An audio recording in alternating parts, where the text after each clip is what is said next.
Hi everyone, we're going to be talking today on how to switch out the Eaton CSR breakers or the WB breakers. These are super easy to change out. We're going to be using a few tools and then we're going to crank it down. We'll talk a little bit about that. Now we do have the power safely turned off.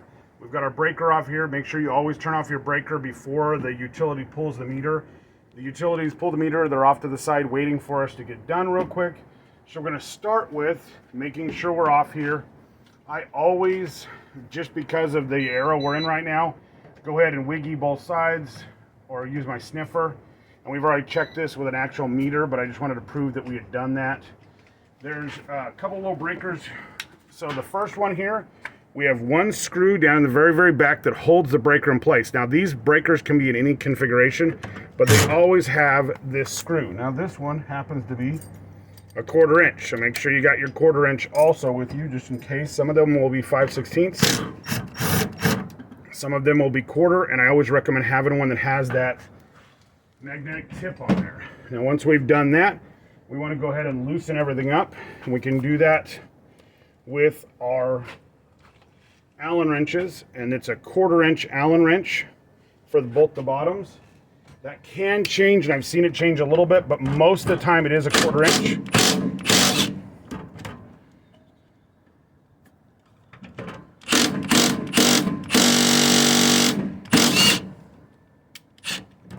Okay, now once we have those both the bottoms out, we'll take the two tops. The tops are 7/16.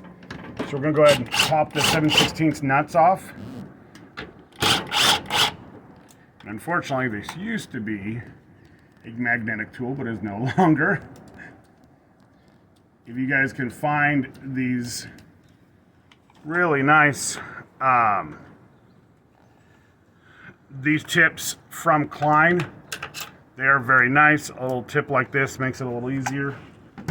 Once we've got both the tips out, the breaker will just rock itself out.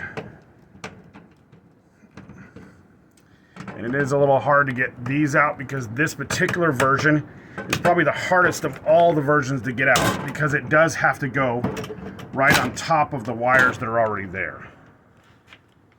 So we take our new one, and that little black guy there, go ahead and that guy comes right out. Make sure that you've taken your wires, open them all the way up, or your lugs here and open them all the way up, so that they do go right back on. And again, once you've got it in there, we want to make sure you're going to push down and up at the same time on the bussing, and that breaker will slide on. This can be fairly difficult sometimes to get it to pop on, but if you take a little bit of pressure, not a ton, and just push up on these breakers right here, that will allow that guy to pop on. Now the one thing we do want to make sure is that we have full lug attachment here. We are going to be using our impact guns just to speed up the process. Once they've just done one little tap, we will finish it with the torque wrench. Now the torque wrench here will be doing the top ones, and again, this is just to make this system go a little faster. Now these can sometimes be a problem because they'll come out of the back. Now this is kind of an interesting one here. The back pin that is holding this other item in, holding this other screw in, is popped out the back, and that sometimes does happen, and you'll have to grab it and hold it to hold it with just your back screwdriver here, and that will allow you to tighten it up. And we're just going to snug it up here, not with the tool. We're not overdoing it with the tool. We're just using that purely in the video to make that happen. Then we're going to come in here. Always use your isolator. It's always a good idea here. These Apex isolators are really nice. 7/16 wrench. We have it set to 250 inch-pounds, just like it says here. And we're going to go ahead and tighten it down until we hear that click right there. And we're going to hear the click on the other side here.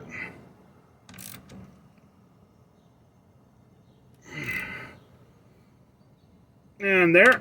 Okay. Once we've done that, we want to switch over. We want to switch over to our 1/4 inch socket here. We're going to tighten this guy up. Same deal, both sides, say the 250 inch-pounds. So we've got our torque wrench set to that. And you hear the click.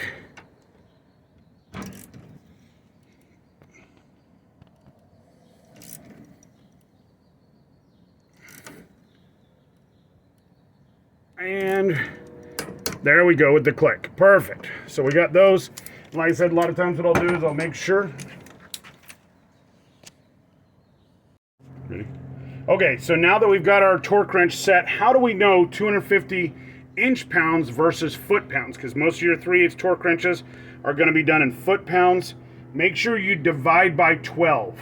So whatever it is divided by 12, it turns out to be it is 20.8 pounds, which we've set on our torque wrench.